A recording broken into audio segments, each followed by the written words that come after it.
안녕하세요. 이순복입니다. 오늘은 조선 중기 때의 여류 시인인 허난설헌의 시를 감상하시겠습니다. 성씨는 양천 허씨고요. 호가 난설헌입니다. 헌자는 집 헌자인데 호를 정할 때 당호라고 해서 집 헌자를 붙이거나 집 당자를 붙이는 것은 목포댁, 청주댁 하듯이 붙이는 전미사입니다. 난설의 난자는 난초 난자고요. 설자는 눈설자지요. 눈 속에 핀 난초입니다. 난초는 여름가 식물이라고 하는데요. 난초가 눈 속에 있으니 여자의 호로는 좀 많이 추울 것 같습니다. 이름이나 호, 자 등을 보면 어느 정도 그 사람의 운명을 짐작하게 되는데요. 난설헌의 운명이 결코 편안하지는 않았겠다고 추측할 수 있겠습니다. 27세의 젊은 나이에 죽어가면서 자신의 시를 다 소각하라고 했다는데 다행히 동생 허균이 허균 아시죠? 홍길동전의 저자로서 난설헌보다 6살 아래입니다. 허균이 누나의 재능을 아껴서 비교적 많은 시를 전하였는데요. 학자들 간에 허균의 손길이 가해졌다고도 합니다. 게다가 당시는 정치적으로는 동서분당으로 사림이 상하 좌우로 갈라지는 시대였고요. 사회적으로도 결혼 풍습이 장가간다에서 시집간다로 바뀌어가면서 현모양처를 강요하는 시대였기 때문에 난설헌에 대한 시각 또한 극명하게 갈라집니다. 일단 제가 접할 수 있는 자료도 한계가 있고 또 기록도 정확하지 않고 해서 파고들수록 단정할 수 없으니 결국 그녀의 작품을 통해서 추정해 봐야겠습니다. 사실 난설헌이 죽은 후 동생 허균이 시를 정리해서 목판화하는 과정까지의 세월은 거의 16년이 걸렸습니다.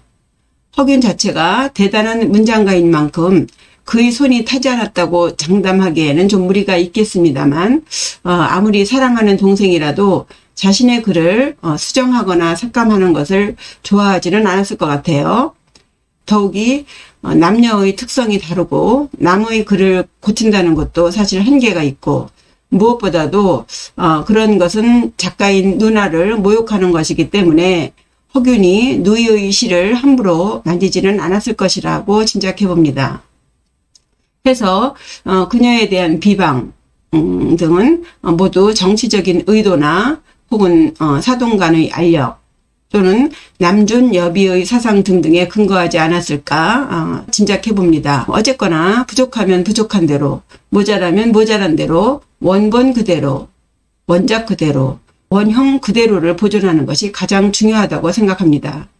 그래서 깊은 이야기들은 각각의 전문가들에게 맡기고 나름 난설헌의 생애를 가장 잘 표현했다고 여겨지는 시로 감우, 운명을 느끼다를 가지고 제가 감당할 수 있는 범위 내에서 풀어보도록 하겠습니다. 감우, 오늘 감상하실 시예요. 느낄 감, 만날 우자입니다. 해서 보통 느낌을 만나다는 느낀다는 식으로 주로 해석을 하는데 이 만날 우자에는 운명을 만난다는 의미가 포함되어 있습니다. 그리고 이 시는 특히 난설헌이 자신의 호를 눈 속에 핀 난초라고 붙였듯이 자신을 난초로 비유하여 자서전 쓰듯 자신의 운명을 일목요연하게 시로 표현했기 때문에 난설헌이 느낀 자신의 운명이라는 의미의 운명을 느끼다로 해석했습니다. 그럼 시와 함께 그녀의 생애를 들여다보죠. 먼저 읽어보겠습니다.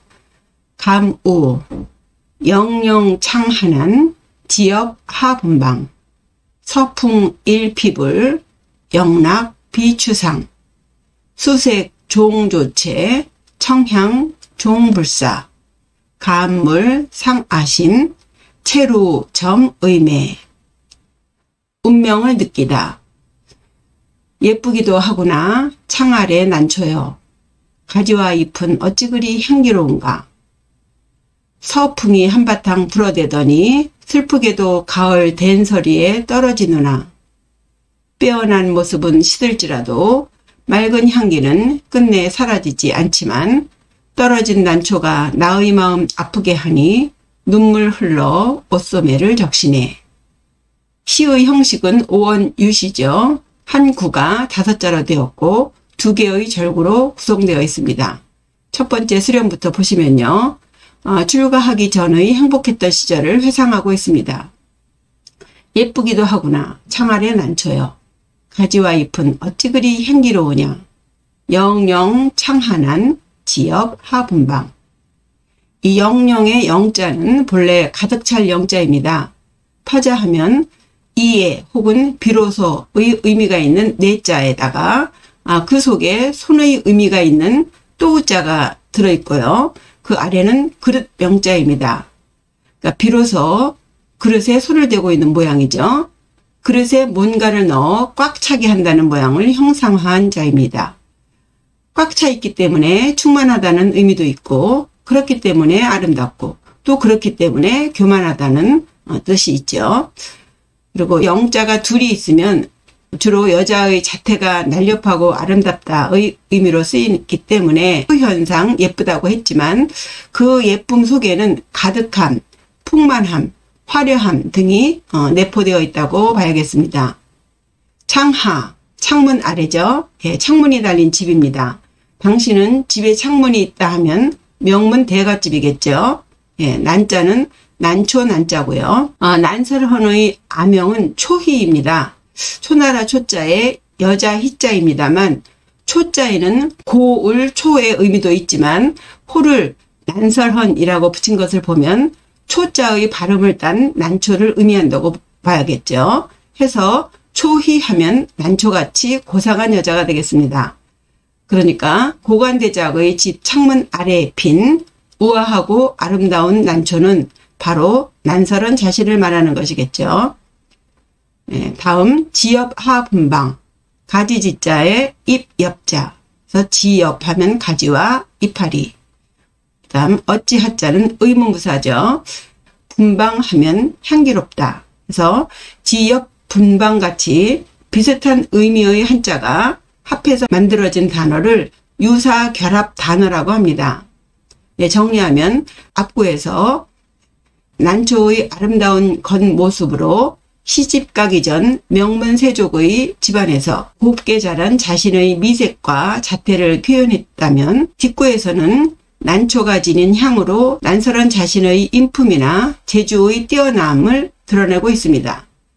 풍족한 집안에서 나무랄 데 없이 문과 질을 함께 갖췄음을 스스로 인정하고 있죠. 예, 말하자면 나 이런 사람이야. 그죠? 예. 난설헌은 또 자신의 이러한 행복한 어린 시절을 그림으로도 남기고 있습니다. 물론 인품 다르고 시품, 서품, 화품 모두 다 다르니까 실 잘 쓴다고 글씨 좋다고 인품이 좋다고 할 수 없는 것처럼 그림 잘 그린다고 시도 잘 쓴다고 할 수는 없죠.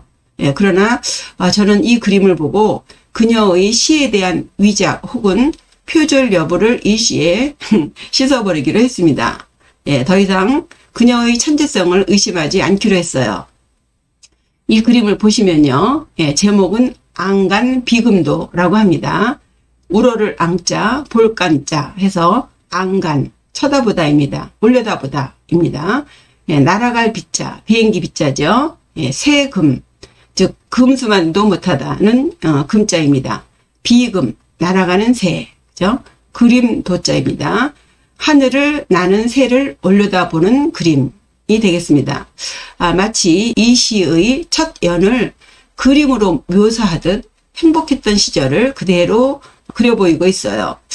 그림 전면에 아버지와 딸로 보이는 두 사람이 서 있고 왼쪽에는 나무 세 그루가 있고 오른쪽 아래 구석에는 닭이 2마리가 있고요. 뒤로는 소박한 초가집이 보이죠. 그리고 그 뒤로 또 우리 조선의 산들이 봉긋봉긋 그려져 있고 하늘에는 새 8마리가 날아가고 있습니다. 이 그림 속의 사물들은 각각의 상징하는 바가 있기 때문에 하나씩 나열하여서 설명해 보면요. 난설헌의 아버지 허엽은 호가 초당, 즉 초가집입니다. 허엽은 30년 벼슬살이에도 검소한 생활을 했다고 하는데요. 그런 아버지를 상징하듯 소박한 초가집을 뒤에다가 배경 삼아 그렸습니다. 예, 마치 풍경화 같기도 한데요. 당시 조선 화단은 중국 화법이 대세였으니만큼 명문가 출신인 난설원이 중국 산수화에 익숙했을 텐데 우리 조선의 실경을 그린 것이 좀 인상적입니다. 그리고 난설원은 자신을 채용한 듯한 어린 소녀를 그림 전면에 배치하고 붉은색 저고리를 입혀서 자신의 존재감을 나타내고 있어요. 그리고 의젓하게 지팡이를 짚고 있는 아버지의 손을 끌듯이 잡고서는 고개를 완전히 젖혀서 날아가는 새를 올려다보고 있죠. 난설원이 땅보다는 하늘을 쫓는, 즉 천상세계를 동경하는 듯한 포즈입니다. 그리고 여기 하늘을 나는 8마리의 새는 8명의 신선, 팔선을 표현했을 것입니다. 이러한 성향은 이후 도가사상을 드러내는 그녀의 선유시에도 많이 보여지고 있는데요. 다만 등을 보이고 서 있는 모습이라든가 고개를 완전히 젖혀서 하늘을 바라보고 있는 모양이 다소 현실감이 떨어지는 듯하고 처세에도 좀 소극적이지 않을까, 이후에 그녀의 그 불안한 미래를 예감해 봄직합니다. 그런 딸을 아버지는 흐뭇하게 바라보고 있죠. 오른쪽 아래 구석에는 보일 듯 말 듯 그려져 있는 닭 2마리가 있습니다. 글쎄요, 이후 전염병으로 잃게 될 자신의 2 아이를 예감한 것은 아닐까 싶습니다. 닭이라는 것은 유거든요. 천유. 이게 병이에요. 네. 그리고 아버지 허엽은 사별한 첫째 부인에게서는 그 허성과 딸 2을 두고 둘째 부인에게서는 허봉, 그리고 난설헌, 그리고 막내 아들 허균을 두었는데요. 왼쪽의 나무 새 그루는 2 오빠인 허성, 허봉, 그리고 동생 허균이라고 하고 동생인 허균을 제일 크게 그렸다고 합니다. 언제 이 그림을 그렸는지는 확인할 수 없지만 어린 소녀가 난설헌을 상징한다면 아마도 보이는 만큼의 소녀 때의 그림이라고 추정해 볼 수도 있겠는데, 이 그림의 상징성이나 구도, 배치 등 글쎄요, 좀 더 봐야겠습니다. 왼쪽의 화제를 보시면요, 제 눈으로 봐도 도저히 어린 소녀의 글씨라고 볼 수 없는 대담함이 보이죠. 잘 썼는지는 모르겠지만 호쾌한 남자 성인의 글씨 같아요. 내용을 봐도 문견 고인서 난설헌이라고 되어 있죠. 옛사람의 글을 보고 듣다인데 이미 학문의 중요성과 즐거움을 아는 수준이라고 해야 할까요? 당호로 난설헌이라고 썼습니다. 호는 보통 문학, 예술 등의 작품 활동을 할 때 스스로 자호로 짓기도 하고 스승에게 하사받기도 하는데요. 사실 우리 같은 모자란 사람도 작품 활동하려면 호부터 먼저 지었던 것을 감안해 보면 난설헌은 이미 8세에 광한전 백옥루 상량문이라는 글을 지었다고 하니 난설헌이라는 호도 이지감치 지었을 것도 같고요. 어찌 보면 또 출가 후 친정을 그리워하며 자신의 어린 시절을 회상하듯 그린 것도 같아서 연대를 추정하기 어렵겠습니다만, 한 가지 분명한 것은 하늘을 쳐다보는 이 소녀의 모습에서 난설헌의 도가적인 성향을 짙게 엿볼 수 있겠습니다. 이러한 그녀의 성향은 광안전 백옥루 상량문에도 충분히 드러나기도 하거니와 그녀의 별호, 즉 별명이라고 할 수 있는 경번이라는 호에도 잘 나타나고 있는데요. 이 경번은 빗경자의 울타리 번자입니다. 근데 이 경자에는 우러를 경자의 의미가 있어요. 그리고 번자는 중국 고대의 여자 신선인 번고의 번자를 딴 것으로서 번고를 흠모한다는 의미의 호입니다. 난설헌이 지향하는 정신세계의 방향을 알 수 있겠죠. 어쨌든 이 그림으로 난설헌은 도가적인 무의자연의 세계 속에서 나름의 이상향을 꿈꾸며 존경하는 아버지와 듬직한 형제들의 인정도 받으며 자신의 재주를 마음껏 펼치면서 참으로 밝고 명랑한 어린 시절을 보냈음을 짐작해 봅니다. 예쁘기도 하구나 창아래 난초꽃이여. 가지와 잎은 어찌 그리도 향기로우냐. 예. 그러던 어느 날 작은 오빠 허봉이 친구인 송국 이달에게 난설원과 막내 동생 허균의 한시 공부를 맡깁니다. 작은 오빠로 말하면 그녀보다 13살 위예요. 예, 한때 조선 최고의 시인이라고 일컬어지기도 했답니다. 그는 난설원에게 두보의 소리를 네게서 들을 수 있으리라 라는 극찬도 했다고 해요. 그리고 손곡 이달로 말하면요. 쌍매당 이첨의 먼 후손으로서 양반의 혈통이긴 하지만 어머니가 기생 출신이므로 당시의 신분제도상 고위간직에 올라가지 못하는 서월 신분입니다. 결국 그는 얼마간의 말단직을 끝으로 일체 모든 벼슬을 포기하고 방랑생활로 생을 마치게 되는 불운한 사람이었습니다. 화면에 보이는 이 손곡의 글씨는 적서차별에 대한 불만으로부터 일체의 법도를 무시하고 평생을 불평하며 산 것 같은 그런 성향을 드러내는 것 같아요. 이 두 남매는 그에게서 3년 정도 공부를 합니다만 물론 당나라 시의 대가니만큼 그들은 손곡에게서 자신들의 시제를 마음껏 키울 수 있었겠죠. 그러나 또 다른 한편 사회 체제에 불만을 가지고 있는 스승에게서 이 두 남매는 어린 나이에 세상의 부조리한 것들을 너무 일찍, 너무 많이 배우지는 않았을까 싶습니다. 그래서 혹 손곡 선생과의 만남이 이들의 불행의 서막은 아니었는지 안타까운 마음도 들어요. 마치 그의 불행이 전염이라 된 것처럼 허씨 집안에 서서히 불행의 그림자가 드리워지고 그녀의 시는 점차 어둡고 침울함 속으로 잠깁니다. 드디어 그 아름답던 난초가 풍성했던 여름을 다 보내고 가을바람에 된소리를 맞고 쓰러지게 되는 거죠. 이 두 번째 연 하면은 그런 밝고 명랑했던 유년 시절을 작별하고 비극적인 삶으로 옮겨가는 과정을 그렸습니다. 서풍 일피불, 영락 비추상. 서풍은 가을바람입니다. 한이바람이라고도 하는데요. 맑은 날 서쪽에서 부는 서늘하고 건조한 바람입니다만 오행상의 기운으로 풀어보면요.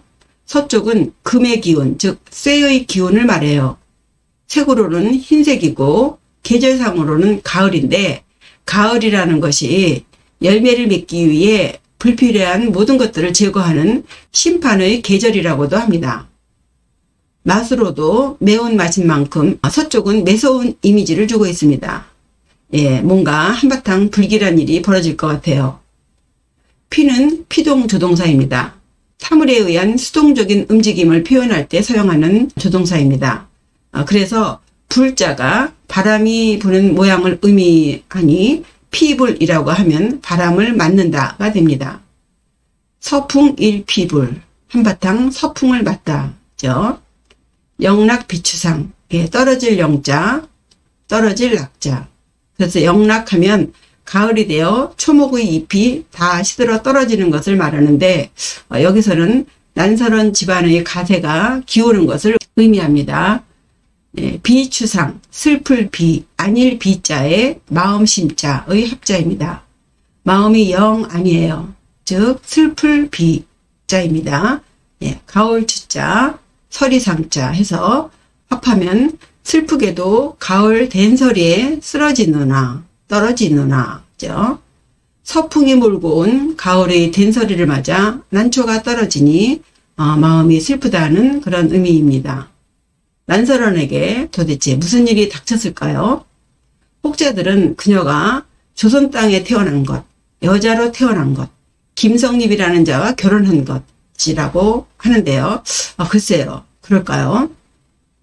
그녀는 나이 15세에 안동김씨 집안의 김성립에게 시집을 가게 됩니다. 이후 죽을 때까지의 12년간은 정말이지 마치 약속이나 한 듯 불행이 하나씩 찾아오는데요.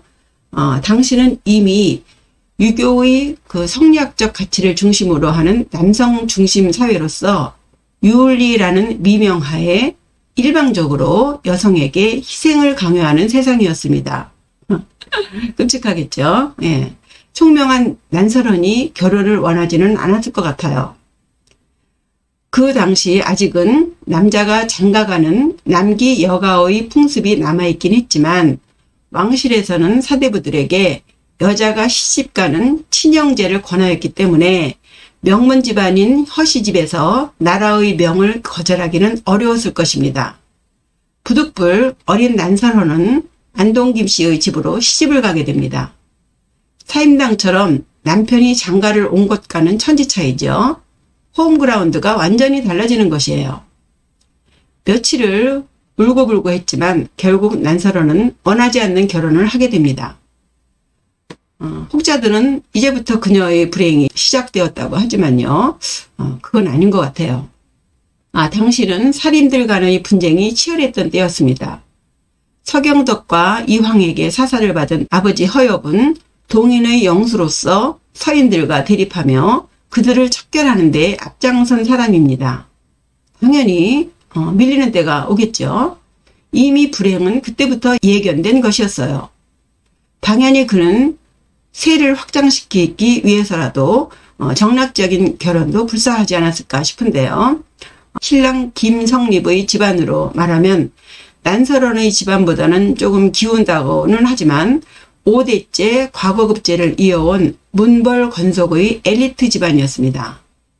당속은 당연히 허씨와 같은 동인 집안이었겠죠. 그러나 허씨 집안은 동인 중 진보적이고 비교적 자유로운 남인에 속했다면 김씨 집안은 보수적인 집안으로 북인에 속했다고 합니다. 그리고 김성립은 난설원보다 한 살 위인 16세였으니 둘은 지금의 중2, 중3 정도 어린 나이였습니다. 흔히들 김성립을 생활이 방탕하고 난설원에 비해 열등감이 있었다고들 하는데요. 언급했듯이 김성립은 5대째 연이어 급제자를 배출한 문벌 귀족의 자손이에요. 당연히 태어나면서부터 6대째 과거급제를 이어야 한다는 부담을 안고 사는 어린 학생입니다. 죽으라고 공부해서 가문의 명예를 계승해야 할 의무가 있는 종손이에요. 그리고 그의 어머니는 삼강행시를 기본으로 남존여비라든가 여필종부, 삼종지도 등의 규범을 굳게 믿고 사는 전형적인 조선의 시어머니였습니다. 그러니 종부로서 살림도 제대로 못해 틈만 나면 씻은다고 앉아있고 틈만 나면 그림 그린다고 펼쳐놓는 난설원을 이뻐할 리가 없겠죠. 손에 물 한 방울 안 묻히고 시나 쓰고 그림이나 그리던 난설원은 삼강의 행시를 강요하는 시어머니와 화합하기에는 애초부터 쉽지는 않았을 것입니다. 게다가 엄격한 육아 집안에서 자란 묵뚝뚝한 남편 김성립과 자유로운 집안에서 시 잘 쓰는 사랑쟁이로 꾸밈없이 자란 난설원과의 만남도 마냥 편하지는 않았을 거예요. 한 예를 들면요. 성립은 한때 지금의 동아리의 성격을 지닌 접이라는 모임에 가서 공부를 하고는 했는데요. 난설원이 한여를 시켜서 신랑을 오라고 보냈답니다. 그런데 친구들이 장난하느라 성립이 그 자리에 있었는데도 기생집에 갔다고 거짓말을 했나 봐요.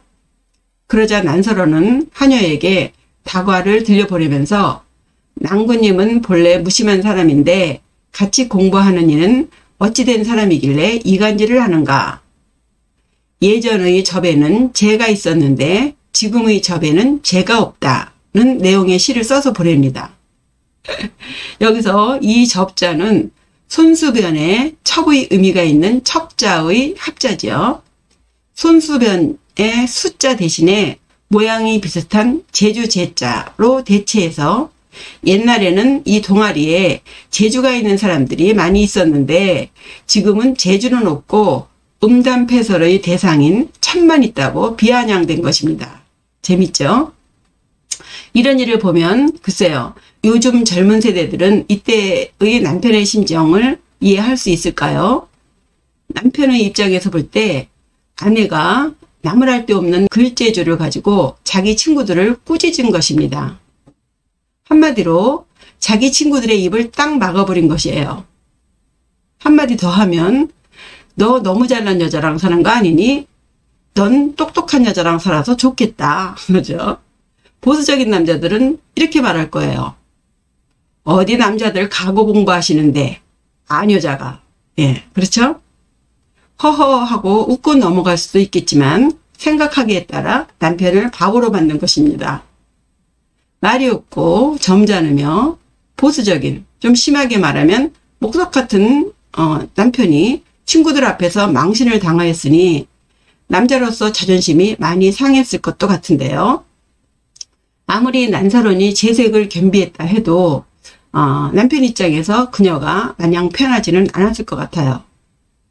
그러나 또 난사론 입장에서 보면 남편 김성립은 속 좁고 융통성 없는 쫄보라고도 할 수 있겠는데, 여기서 난사론이 남편을 무심한 사람이다 라고 표현한 것 보면 남편의 긍정적인 부분을 모른다고 할 수 없죠. 예, 그러니 김성립과의 만남을 불행이라고 한다면 글쎄요, 예, 세상에 불행하지 않은 사람은 없을 것입니다. 흔히 남편 김성립을 매우 모자란 사람으로 묘사하기도 하는데 사실 남편 김성립도 만만한 사람은 아니었습니다. 비록 병가로 급제하긴 했지만 대과 초시 합격자 240명 중 33명 안에 들어서 임금 앞에서 면접시험을 보는 전시까지 본 사람입니다. 당시 과거시험 합격 평균 나이는 36세였답니다. 율곡 선생도 29세에 대과에 합격했다고 하죠. 비록 수재는 아니라도 지금으로 치면 고시 붙은 사람이에요. 성립의 친구인 지붕 이수강은 김성립의 묘비명에 성질이 강직하고 방정하며 자기 물건 이외의 것으로 꾸미는 것에 마음 두지 않고 항상 독서만 하면서 강가에 집을 지어 문을 개방하고 정신수양을 하였다고 썼습니다. 대충 어떤 인물인지 감이 오시겠죠? 아마도 성립의 머릿속에는 오직 과거 시험에 붙어서 집안의 명예를 지켜야겠다는 생각, 그 생각뿐이었을 거예요. 어찌되었든 그는 한강가에 집을 지어놓고 과거 공부에 몰두하고 있었으니 아무래도 아내인 난설원을 살피기는 어려웠을 것입니다. 결국 그는 난설원이 죽은 해인 27세가 되어서야 과거에 급제하게 되는데 그 10여 년 동안 난설원은 옹실하니 혼자서 그 엄한 시집살이를 견뎌야 했을 거예요. 오죽하면 동생 허규는 모른 척 공부만 하는 매형을 보고 물리는 모자라도 능히 글을 짓는 자, 글을 읽으라고 하면 제대로 혀도 놀리지 못하는데 과문, 즉 과거시험에만 우수한 자라면서 매형의 무관심을 비난하기도 합니다. 이때 허균의 나이도 잘해봐야 10대 후반, 20대 초반이에요. 어린 허균이 누이의 고생을 가슴 아파하여 매형을 탓하였지만 그러나 부부 사이는 아무도 모른다고 하지 않습니까? 예, 모르는 일이죠. 또 그녀의 견흥이라는 시를 보고 혹자들은 그녀가 투기를 한다는 등 음탕하다는 등 말들 하지만 그런 시는 남편이 받아주지 않으면 절대 쓸 수 없는 시라고 생각됩니다. 제가 볼 때는 남편에게 자신의 사랑을 확인시켜주기 위한 귀여운 아양으로 보입니다. 18세기의 문인 신돈복 등 후기의 그 실학자인 이규경도 난설원의 가정생활은 후세에 알려진 것과 반대로 둘의 관계는 원만한 관계였다고 합니다. 다만 훗날 그 동생 허균이 누나의 죽음을 슬퍼해서 매형을 원망하는 마음에서 쓴 글이라든가 이후 그 난설원을 너무 추켜 세우다 보니 상대적으로 그녀의 남편을 비하함으로써 좀 드라마틱한 효과를 보려는 무리들이 좀 둘의 관계를 고약하게 만들지 않았나 생각해 봅니다. 그렇다면 김성립 또한 피해자라고 할 수 있겠죠. 친정의 자유로운 분위기에 비해 엄격한 시댁 분위기, 시댁의 그 육아적인 분위기와 달리 난설원의 도가적인 취향은 얼마간 고부간의 그 불화의 원인이 되기도 했겠고, 과거 시험을 봐야 하는 남편과 떨어져 지내야 하는 것도 어쩌면 피할 수 없는 일이죠. 그러나 다행히 난설원에게는 사랑하는 자식이 둘이나 있고 서방님도 열심히 공부하고 있고 무엇보다도 난설원에게는 고달픔을 잊게 해주는 시도 있고 그림도 있으니 예, 비록 눈치가 좀 보이긴 했지만 어떻게든 시부모 잘 섬기면서 틈나는 대로 눈치껏 시도 쓰고 그림도 그리면서 그럭저럭 지냈을 것 같습니다. 어쩌면 행복하기까지 하지 않았을까? 이 정도를 가지고 불행이라고 하지는 않을 것 같아요. 예, 제가 잘 몰라서 그런지 그랬을 것 같아요. 예, 진짜 불행은 이제부터라고 해야겠습니다. 그 첫째가 난설원이 출가한 후 2년 만인 17세에 그의 아버지 허엽이 병으로 상주 객간에서 별세합니다. 남인의 영수였던 허엽의 죽음은 북인에 속했던 시댁에서의 난설원의 입지를 그만큼 꺾지 않았을까 싶은데요. 하지만 그럼에도 서방님 장원급제를 기다리며 금쪽 같은 두 남매를 기르면서 어쩌면 행복하기도 했을 것 같아요. 그런데 참으로 청천벽력 같은 일이 벌어지죠. 어느 해 불어닥친 전염병은 그 귀한 첫째 딸을 잡아가더니 또 그 이듬해에 안동김씨 대를 이을 7살 난 아들을 잡아갑니다. 정말 하늘이 무너지는 일이죠. 있을 수 없는 일이 일어났어요. 시댁 집안 쪽에서 볼 때 이것은 칠거지약에 속합니다. 남편 김성립이 봐도 도대체 부인은 아이들을 어떻게 건사했길래 하나도 아니고 둘이나 전염병으로 보내는가죠. 거기다 또 뱃속의 아기까지 유산됩니다. 네. 이때의 슬픔을 그녀는 곡자, 통곡하는 사람이라는 시로 남기고 있습니다. 참으로 가슴 아픈 시예요. 그러나 이 시가 슬프면 슬플수록 남편 김성립을 향한 세상의 공격은 더더욱 심해지지 않았을까 싶습니다. 슬픔도 슬픔이지만 무엇보다도 막강한 울타리가 되어주셨던 아버지도 안 계신 데다가 5대째 과거급제자를 배출한 명문가에서 새 아이를 놓친 며느리가 무슨 면목으로 시댁에서 버틸 수 있을까요? 참으로 마음고생이 심했을 것이에요. 오직 기댈 곳이라고는 서방님 뿐인데 김성립 입장에서 볼 때 집에 가봐야 넋 빼고 앉아있는 아내를 보면 더더욱 속이 터질 것이고 과거 시험 날짜는 따박따박 다가오고 정말 미치고 팔짝 뛸 노릇 아니겠어요? 충분히 이해할 수 있는 상황이죠. 이렇게 그들은 서로 힘든 시간을 보냈을 것입니다. 그런데 불행은 한꺼번에 온다고 그나마 정신적인 의지처였던 작은 오빠 봉이 서인인 이이율곡을 탄핵하다가 선조의 미움을 받아 갑산으로 유배당합니다. 말씀드렸듯이 예견된 일이에요. 당파 싸움이라는 것이 그런 것이죠. 권력이 이동됨에 따라 들어갔다 나갔다 하는 거예요. 이듬해 풀려나긴 했지만 그 또한 모든 것을 포기한 채 방랑 생활을 하다가 드디어 38세의 젊은 나이에 금강산 밑에서 죽습니다. 이때 난설원은 완전히 삶의 끈을 놓나 봐요. 아버지에 이어 동복 오빠인 허봉의 죽음은 자신의 뿌리가 되는 친정이 없어진 거예요. 이해되시겠죠? 이쁘기도 하구나 창아의 난초는. 가지와 잎은 어찌 그리 향기로운가. 서풍 한바탕 불어대더니 슬프게도 된서리에 다 떨어지느나. 이상으로 앞의 절구는 난초를 빌어서 행복했던 유년 시절에서 비참한 시절로의 과정을 잘 요약하고 있습니다. 다음 절구에서는요. 난초를 자신의 분신인 시로 비유해서 살아남아 영원히 애송되는 시와 소각되어 사라져버리는 시로 구분해서 마치 자신의 죽음을 예견하듯 운명적으로 표현합니다. 세 번째 경련 보시면요. 빼어났던 난초의 모습은 시들지라도 그 맑은 향기는 끝내 사라지지 않으리. 수색 종조체, 떼어날 수, 수미양가 할 때 숫자죠. 색깔입니다. 떼어난 색, 즉 난초의 빼어난 아름다운 모습이죠. 종은 양보부사로서 비록 종자입니다. 조체, 시들조, 시들체자로 유사결합 단어예요.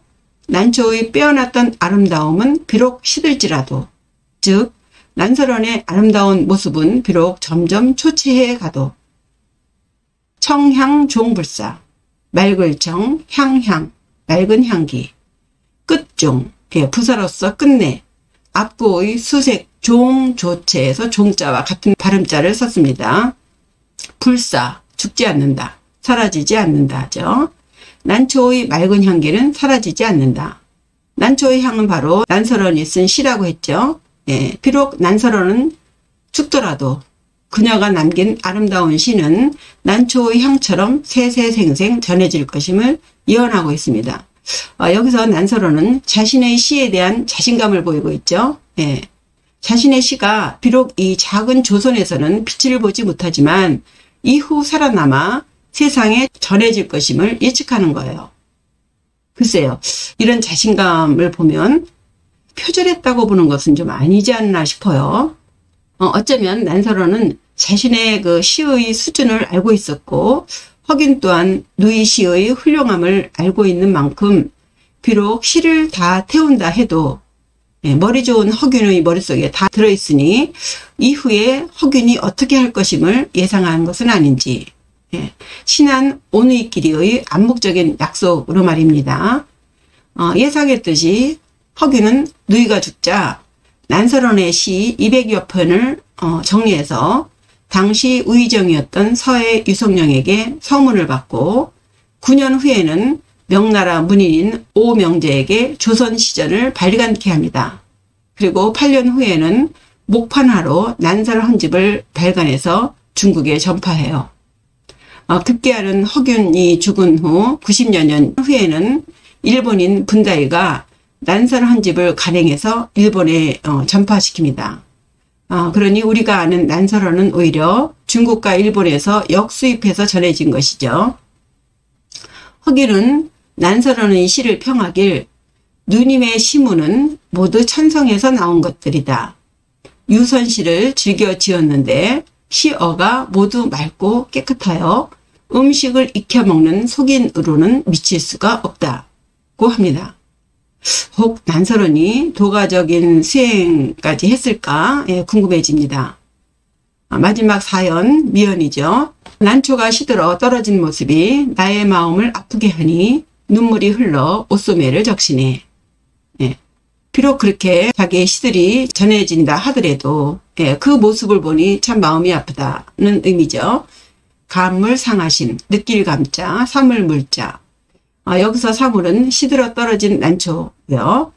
상처 상자, 나아 자, 마음 심자죠. 감물, 사물에 느낀 감정. 상아심, 나의 마음을 아프게 한다. 여기서 감물이라는 것은요, 사람이 사물을 보면 느낌이 있게 마련이죠. 그 사물이 마치 자기 자신인 것처럼 감정을 사물에 옮겨서 느끼는 것을 감정이입이라고 합니다. 그러니까 말하자면 난설헌이 시들어 떨어지는 난초를 보면서 그 난초를 자기 자신으로 이입하는 거예요. 그러니 얼마나 마음이 아프겠습니까? 그 심정을 표현한 것이죠. 뒷구 보시면요. 눈물이 흘러 옷소매를 적시네. 눈물 채자, 눈물 루자예요. 체루탄 아시죠? 맞으면 눈물 나는 총알.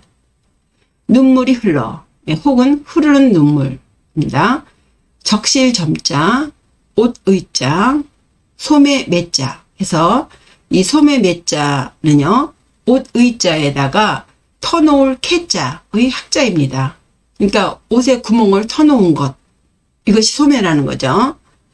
자신의 뒷배를 지켜주시던 친정아버지와 오빠의 죽음, 그리고 삶의 축복이었던 아이들 둘을 보내고 거기다 유선까지 하고 보니 친정도 없어지고 시댁에서의 설 자리도 없어진 거죠. 게다가 기다리고 기다리는 서방님은 소식이 없으니 난설헌은 더 이상 버티기 어려웠나 봅니다. 그래도 조금만 더 기다렸으면 남편 김성립의 과거급제도 보았을 것인데 야속하게도 27살 젊은 나이의 난설헌은 유서 같은 시를 남기고 어린 자식들이 묻힌 곳으로 그토록 원했던 하늘나라로 훌훌 떠나버립니다. 허균이 누이의 죽음을 듣고 달려가니 매형인 성립이 자신의 허리를 잡고 통곡을 했다 합니다. 난설헌의 심정이 되어 전체 한번 읽어보겠습니다. 운명을 느끼다 혹은 나의 운명이죠. 이쁘기도 하구나. 창 아래 난초여. 가지와 잎은 어찌 그리 향기로우냐.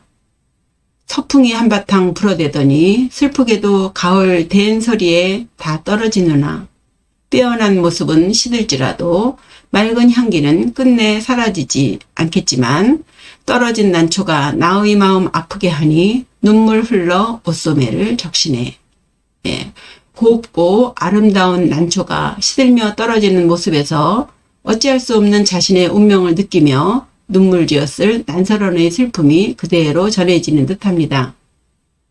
이야기가 너무 길어져서 이 정도로 끝내겠습니다. 못다한 말씀은 화면으로 보충하려고 했으니 참고하시고요. 개떡같이 말해도 찰떡같이 잘 들어주셨으리라 믿습니다. 구독과 좋아요 잊지 마시고요. 또 좋은 시로 뵙겠습니다. 감사합니다. 안녕히 계세요.